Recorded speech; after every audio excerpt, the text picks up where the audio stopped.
Hey y'all, it's Melanie.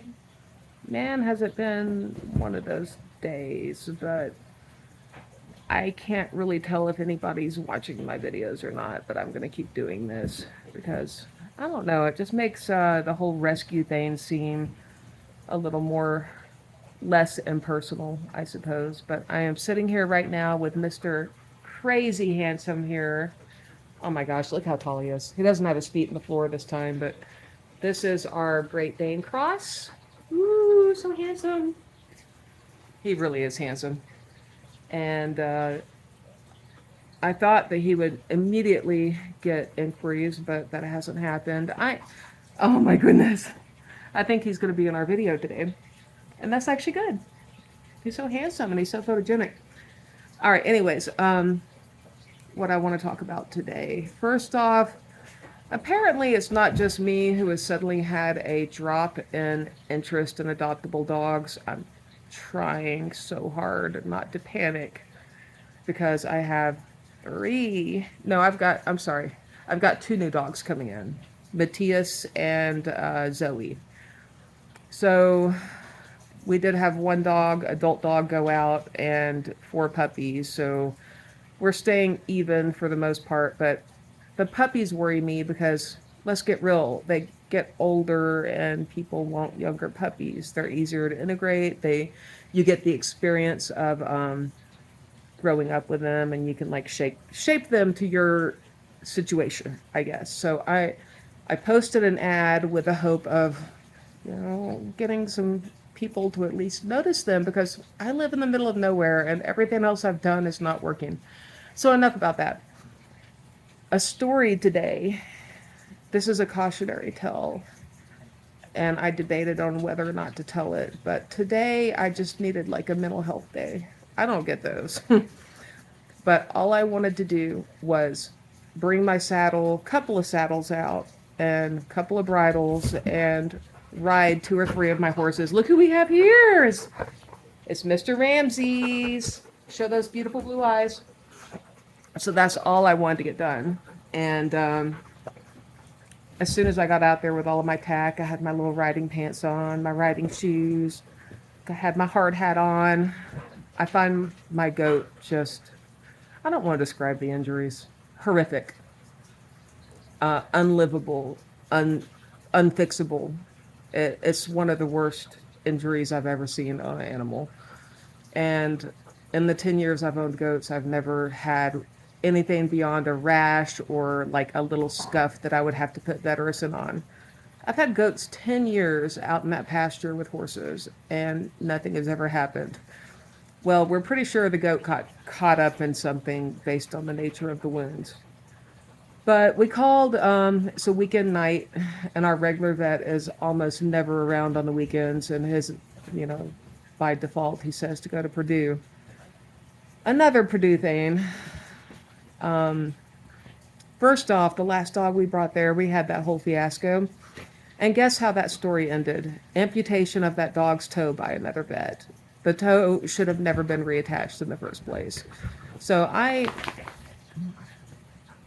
Purdue, get it together. Don't do experimental procedures that you're not qualified for. Okay? You are not orthopedic. You're not, well, advanced orthopedic. And that's what they're looking for, opportunities to do advanced orthopedic work. Well, um, so I called them and I'm like, I've got this goat that needs to be put down immediately. And I'm thinking this whole time this goat weighs 150, maybe 180 pounds. How am I going to move him? And they're like, well, you need to pay 2,000 for a surgical consult. A surgical consult? If you knew what these injuries were, you'd be like, let's just say hundreds of fractures, okay? Crush wounds. No chance of survival. The goat was already in shock. No chance. Um, so the point of this, did I get to ride? No. I guess I could have afterwards, but I was too traumatized. Um, my regular vet, I tried to call him. I did have Purdue as an option, but it would have been an instant $2,000 to have that goat lay there in agony and have all these x-rays and all these vets look at him. I kind of think he would have died on his own during that process because it was that bad. But always have a contact who has either a bolt gun or a real gun, because they are actually accepted methods of euthanasia for horses and goats. Cows too. I don't have cows, and pigs. I don't have pigs either. Livestock, okay? You are not breaking any rules if you have somebody who is skilled and allowed to have a firearm come out and euthanize your large animal that way. I'm not talking about dogs. This is only about horses, cows, pigs, and goats, okay? But you need to have a plan if your regular vet is out on some emergency call and you come out and you find a horse or a goat with a bunch of compound fractures, or there's so many just unbelievably painful conditions that you can recognize right offhand that you know there's zero chance of survival, and the horse needs to be put down like immediately. And this is the first time I've had that happen. I have never had a 911, this animal needs to be put down immediately situation. So I had to call somebody who had a gun. And I wasn't being lazy or frugal. I was not going to I can't put the goat in my car. I can't even do it. I couldn't carry this goat. And the goat was too shocky and was biting because it was in pain. And I just the only option was to get somebody out, and I couldn't do it. The only option I had was to take the goat in.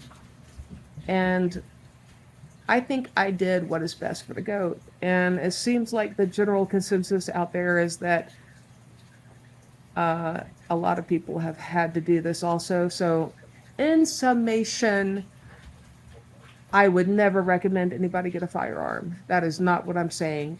Get to know one of your neighbors, or get to know somebody who is trained with firearms or with, I keep forgetting what they're called. The stun guns. They don't stun, they kill. They're a high pressure piece of metal that you put straight to the forehead, and it, done correctly, kills the animal instantly. Like they don't know what happened. But again, it needs to be done by somebody who is skilled, because you can screw up. And again, these are last resort. Your animal is in excruciating pain and it cannot be fixed, okay? So people have warned me this before, and I never bothered to buy a stun gun. I wish I had, because I still had to wait like another hour, I think, to get somebody out. So depressing. Hopefully tomorrow I'll feel better and I can just ride some horses, because my anxiety is just, I don't know. I'm shaking right now. I can't beat it. I can't beat it. Here's some cute dogs to make everyone feel better. There's Carmen. I don't know what they're chewing up. I hope it's not valuable. And there's Mr. Pharaoh and Rams. Oh, you're chewing up a collar. That doesn't belong to you.